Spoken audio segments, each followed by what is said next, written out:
When most teams innovate, they have trouble because they're trying to figure out what to innovate and how to innovate at the same time. If you want to innovate more effectively, you want to play a different game.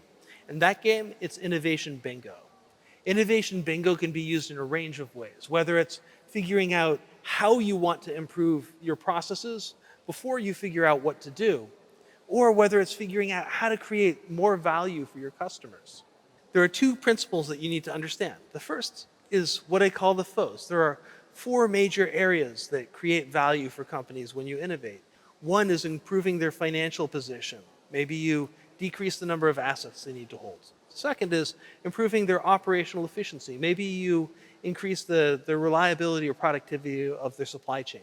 The third is looking at external issues, external changes, and figuring out how to either help them take advantage of those or how to remove risks from systemic change. The fourth is about their strategy. Can you improve their demand generation? Can you help them make that more reliable? In any system, in any game, there's a set of rules, but even underneath that, there's a set of underlying dynamics that makes those rules possible. And that's what people study in game theory. They can go from static, things stay the same, to dynamic, things change over time. They can go from symmetric, everybody is impacted, to asymmetric, only certain people are impacted. They can go from synchronous, everybody is impacted at the same time, to asynchronous, people are impacted at different times. They can go from sustained to temporary. Let's look at these one by one, because when you start to look at how you use these to innovate against each of the four foes, you can start to figure out exactly where you deliver the most value.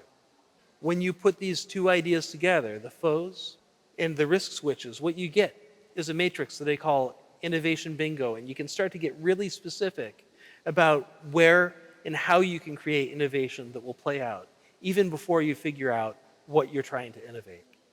Let's take a look at insurance. I live on a hill in the San Francisco Bay. We're having a drought, and we've seen 2 grass fires down at the bottom of the hill in the last couple of months. The risk of a fire in my house catching fire, it's increasing on a daily basis. It's a dynamic risk. But I buy insurance, and that makes it static for me. I pay $99 a month, and the cost of the impact stays the same. Risks can go from symmetric to asymmetric. When the Daiichi nuclear power plant melted down a number of years ago, Toyota was hit.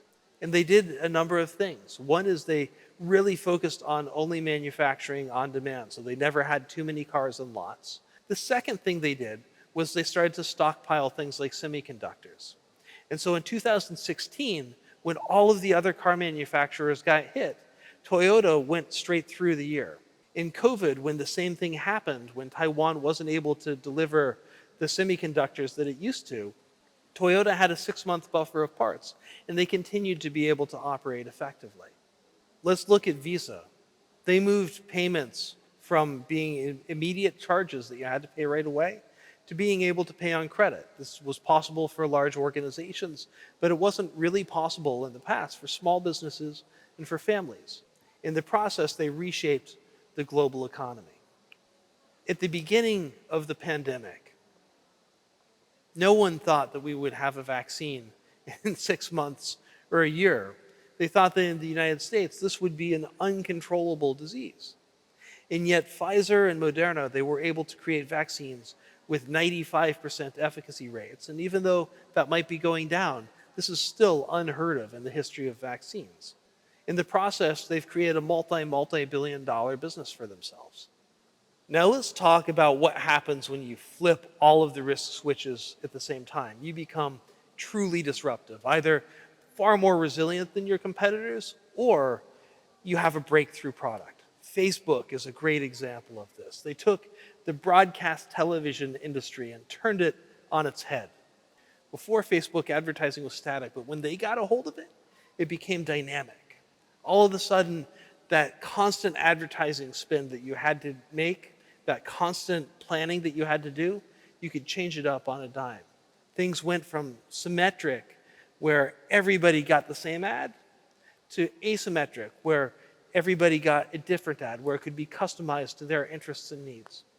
They went from synchronous, everybody had to watch the Super Bowl to see that ad, to asynchronous. People could watch that ad at different times. They moved advertising from a business that was sustained, where you had to make all of these decisions in advance and hope, to something that was temporary, where you can make adjustments on the fly.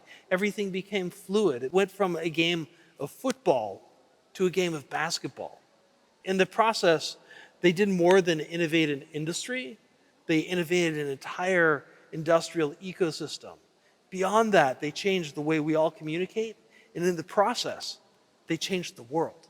When you take those four concepts and you start overlaying them with the risk switches, it gives you a really, really fast way to figure out very specifically where you want to innovate, where you'll create the most value, and what overlapping innovations, as they stack up, will change not just you, not just your group, but change your company, and maybe, if you're as good as Facebook, change the world.